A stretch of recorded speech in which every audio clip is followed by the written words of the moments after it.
Ishiguro-sai, everyone. This is kind of an update to the whole Black Diamond fandom, fanfiction thing, you know? And apparently there's another version of Black Diamond already put in place. Apparently she's supposed to be like a nicer version of a diamond, kind of like Pink is, but she seems to strongly disagree with White Diamond and becomes more dangerous and ruthless as a result of that. I mean, I don't have an idea of where it comes from exactly. All I know is that there's a black diamond and it comes from someone, but I don't know if there's some kind of source or if it's mentioned in the show or anything within it resembling that.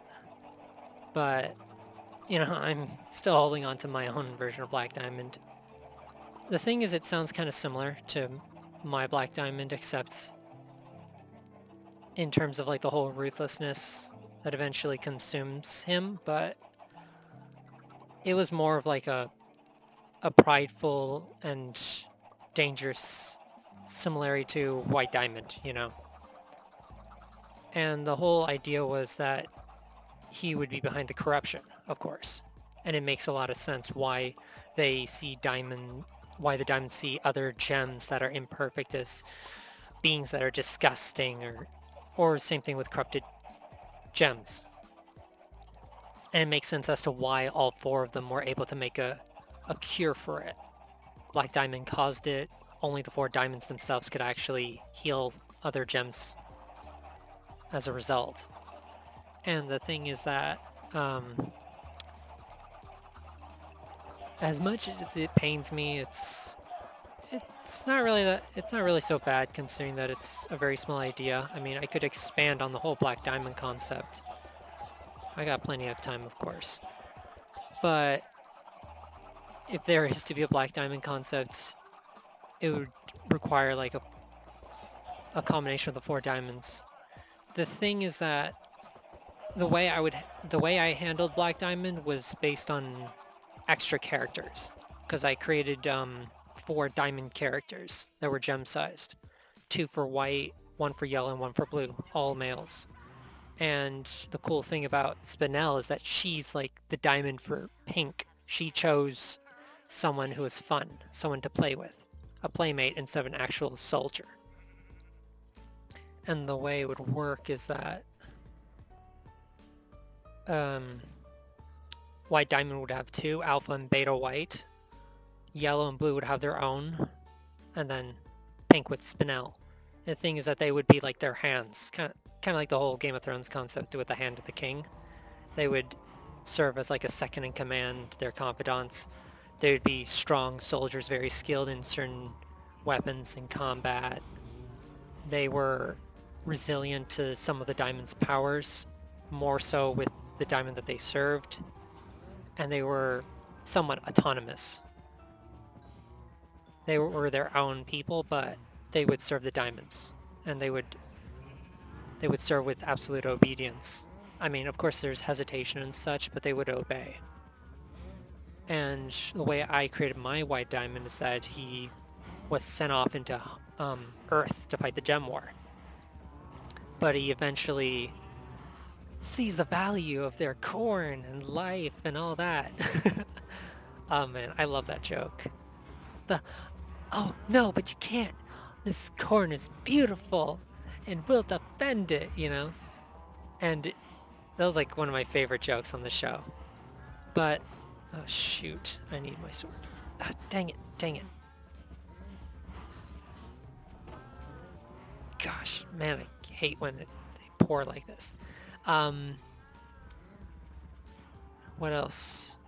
But yeah, the thing is that the way I created my White Diamond character is that he fell in love with someone during the battle, and he was probably the worst out of all the gems, at least gem-sized people and villains and such.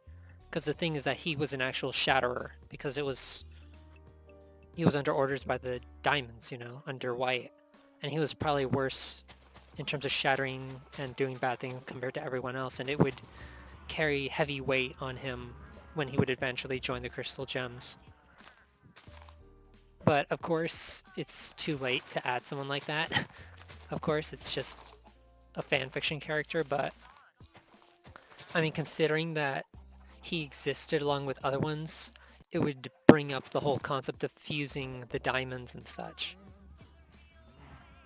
Because the thing is that the diamonds, the gem-sized diamonds, they would, of course, serve, and he was the only one who would actually rebel.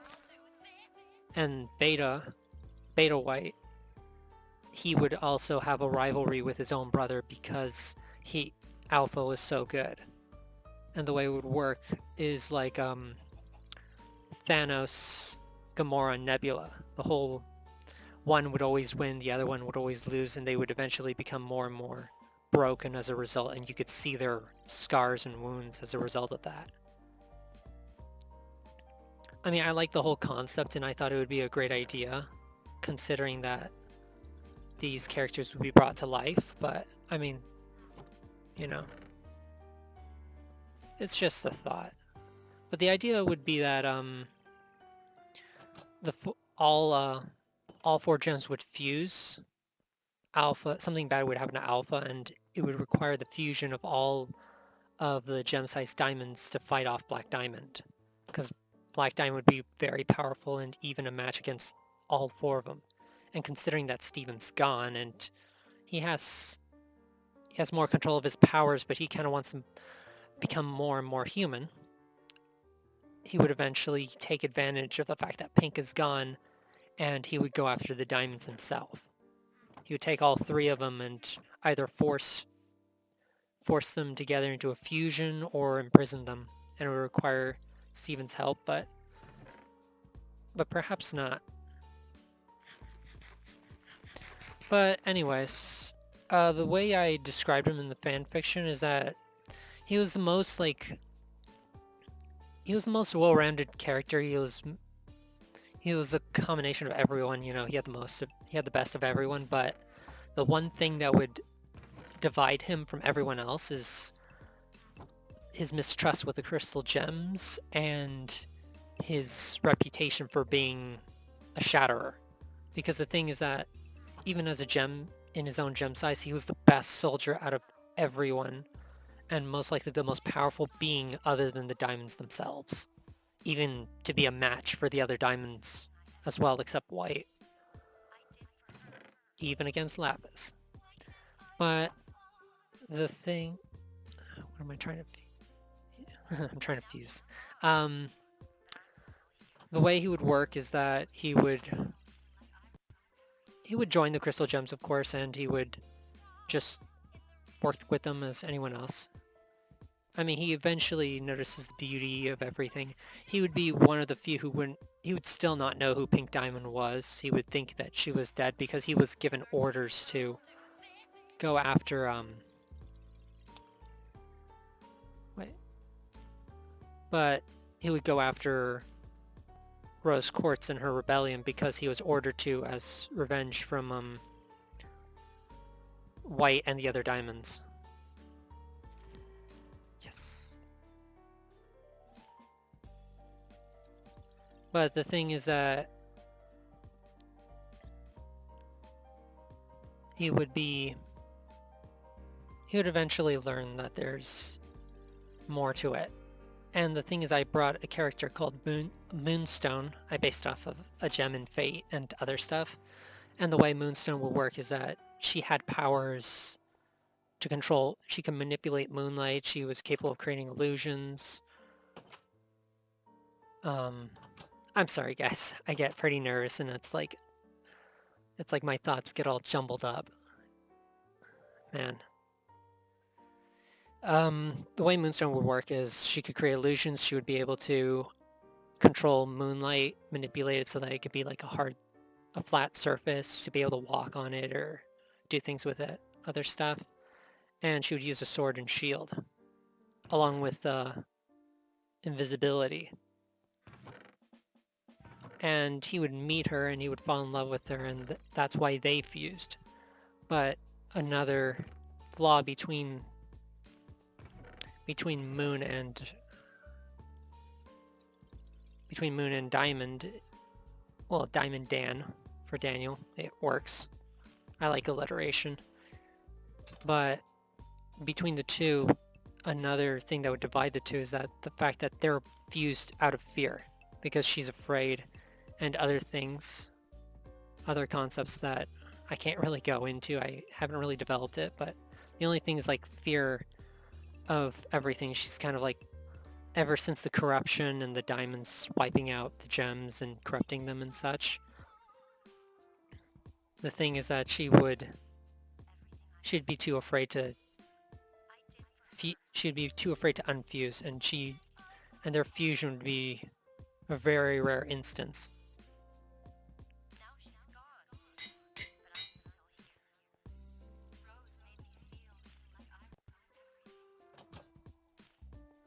But yeah, the thing is that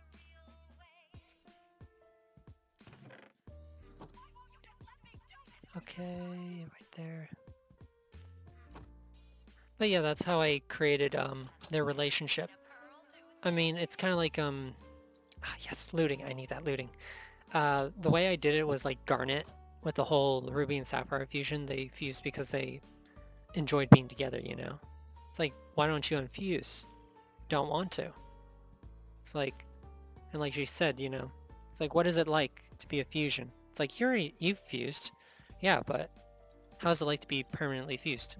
You forget that you were ever alone. Oh, what the? Oh. Weird. Uh... Anyways, okay, that was scary. Sorry about that. Where was I? Yeah, the thing is that, like they said, you know, you forget that you were ever alone.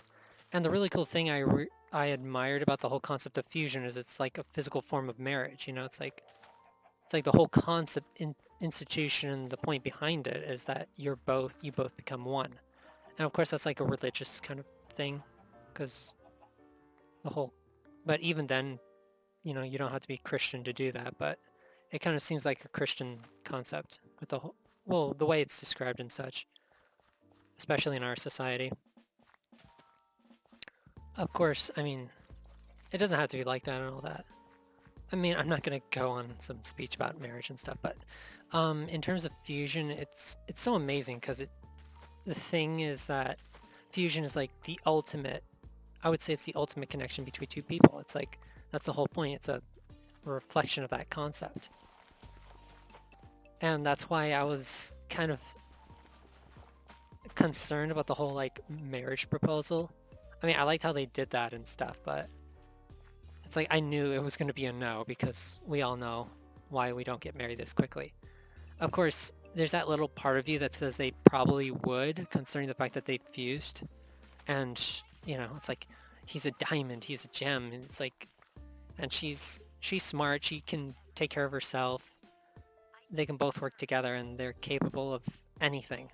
It's like if you fought diamonds, if you fought Spinel, you fought Peridot, Jasper, and giant flying robot, well, I mean spaceship hands, then it's like you could probably get married and just make a life for yourselves. I'm rewatching Future for fun because I can't help it. But the thing is that, of course, I knew it was going to be a no because it's like, for one thing, it's the whole concept of marriage being one person and fusing fusing permanently. It's like, to be honest, I wouldn't want to fuse permanently. I mean, I would fuse here and every once in a while, or if you need to or something. But it's like you guys are together. It's like you love seeing that person, and it's like you love seeing that person every day. That's why I can't. I mean, as much as I love Garnet, and it's like, it's just I love her though. But the thing is that I would want to be able to see like my own like significant other. Okay, don't look into that. All right, when I talk about this stuff. Okay, but yeah, it's like you would want to see your significant other no matter what. It's like every day. Unless you're like one of those people who don't really care about like love and stuff like that. You're more of like a player or something. I mean, I really love how they did fusion. I mean, I just love how they made it work. But I got lost in my own thoughts. Okay, I'm gonna need a little bit just to like get back to where my train of thought. I'll just move on to something else. But I mean, in terms of fusion, I really like it, and I also like how creative they were with the different names and such, the different gems and all that. Oh yeah, I was talking about the whole forced fusion. I mean, I like the whole forced fusion concept because it makes me think of how possible that it is with the whole malachite and all that. And I thought it would be a good idea to create that kind of relationship because of how divided they are and how they look at everything. He's capable of taking care of himself, but she's too afraid of the diamonds, kind of like Lapis was with when she took the barn. Um, by the way, I'm still going for that Labradot. They still owe us that. We need that Labradot so badly. Damn it, I always forget to get more dirt. Gosh. I'll go for that. I need to do some exploring. But that's what I wanted for Moonstone and Diamond. Ah, man. But I mean, I like the idea. And of course, I haven't really been sure how I wanted to deal with how they would react to it, considering that they knew. But I kind of wanted to make it as if they didn't know and they assumed they had certain theories about what happened to her. She either died, she got corrupted, or they think that she's holding her prisoner or something. And that's why they don't trust him. But there are elements to their mistrust that I like to point into that. But eventually, there are more elements here and there, but the whole point was that he would eventually have to challenge his own brother because it would have been during the first battle between the two after a long time would be when Peridot Jasper first arrived on Earth, and then he casts him into the void of space. He gets jettisoned into space during their battle, and then he would come back with Black Diamond, and that would be their concept. And it would be like White Diamond versus Black Diamond again, and Black Diamond would eventually turn him to his side, and he would join because of everything that happened to him. I mean, I like the whole Thanos concept with Gamora and Nebula. I wanted to create that rivalry because it made sense. It would create a division, and it's a good reflection on the whole like sibling rivalry concept, trying to bring that in. And plus, I mean, they're under White Diamond. You would expect her to corrupt them with hatred and the thirst for battle. And the thing, that's a concept about White Diamond, well, Alpha White, that created massive conflict between him and everyone else. Because he was practically the embodiment of Ares. Just the whole bloodthirsty, warlike desire to fight, that kind of concept. Angry, short-tempered, all that stuff. And I liked that concept because it made sense to his purpose. He was a soldier, just like other gems, like jaspers, amethysts. I mean, of course they were guards and stuff, but they were practically a fully functioning soldier. But yeah, the thing is that it'd be like the best way to make it work.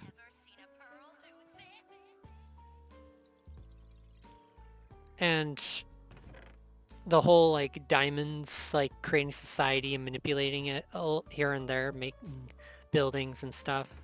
I thought that White Diamond did the same. Well, I'll call him Dan, because that's the name I gave him. But Dan, he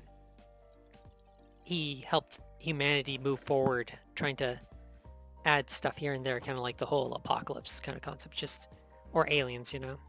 He's like one of the aliens that helped society advance and such.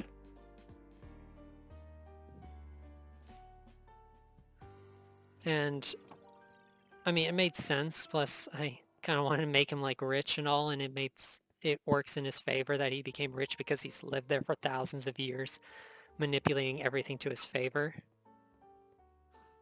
But you know, it's just something for fun. But he had a conflicting personality, but he understood everything a lot better than everyone else. Where everyone was blind to, he was able to see it all. But there were a few things that he had problems with as well, but it was more of his guilt, kind of like Lapis. It was about just the fact that he did bad things. He did very bad things. And he always uses them as a means of trying to help other people move forward, because every time he would interact with the character regarding their pasts, everything that they would do, everything that they did and stuff like that, it's just he would understand because he knew what it was like to do bad things in the service of the diamonds. And every single time, he would always come out on top in terms of who did the worst deeds out of all of them. Because he shattered, in terms of the numbers that he shattered dozens, maybe even hundreds. And not just on Earth, it was like other planets and stuff. He would quell rebellions, things like that. And, you know, it made sense to his character. It made sense that White Diamond would have like a soldier, a fully functioning soldier that could keep the other diamonds in check and all that stuff, to administer, to serve as her eyes and ears. The way I compared White Diamond to was like the Emperor. I liked comparing Homeworld to the Sith Empire, the way there was the Emperor's Wrath, the Emperor's Children, and his voice, his eyes, his ears, all that stuff. And I tried to figure out like the purpose of each diamond, considering in parallel to the whole Emperor concept.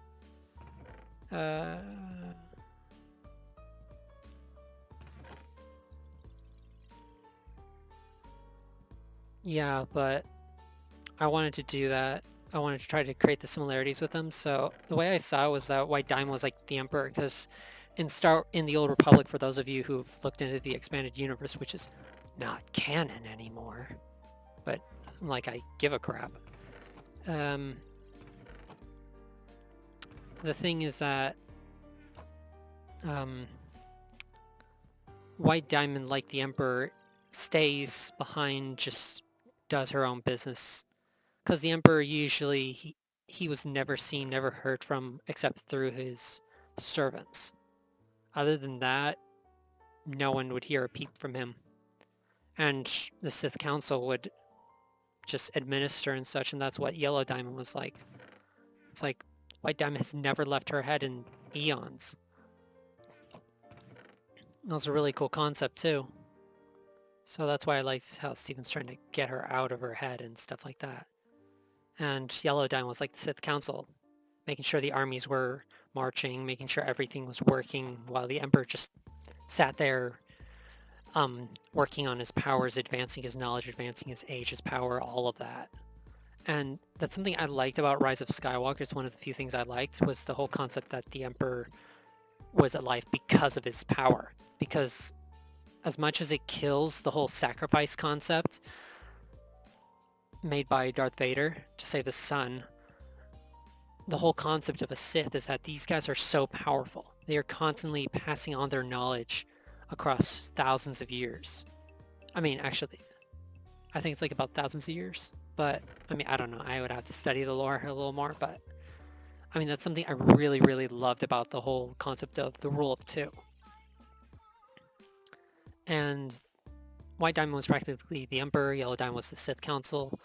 Blue and Pink, I couldn't really think of who they were. They were more like keeping it together, I guess. Like, they would administrate like resources and such.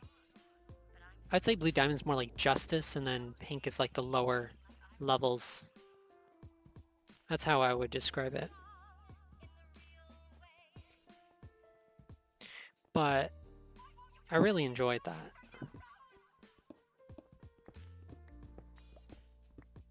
But that's like my parallels to pink and blue and yellow. And, I was trying to figure out, I was trying to make a song for the diamonds. I did based on Happily Ever After.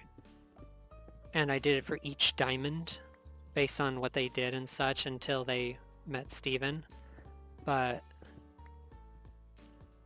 I mean I haven't completed it 100%. I still feel like I want to add some more to it or just adjust it here and there, but it was their version of Happily Ever After for the diamonds instead of Steven and the crystal gems. I mean, I really liked it, so I decided to make that. Why do I... Oh gosh, I always forget to bring torches. But yeah, that's how I did it. It's really cool. I'll try to post that soon. But I mean, the only problem I have is the whole copyright concept. I mean, I'm still concerned about that because, I mean, I just want to use it for the music, just so I can sing it myself. But you know how they are. I mean, don't get me wrong, I respect the whole fact that people preserve their property and all that stuff, and you know, but I mean, I like trying to create something more out of the stuff that they make, kind of to dedicate something cool. But yeah, that's pretty much my take on that. But you know, all right, see you guys.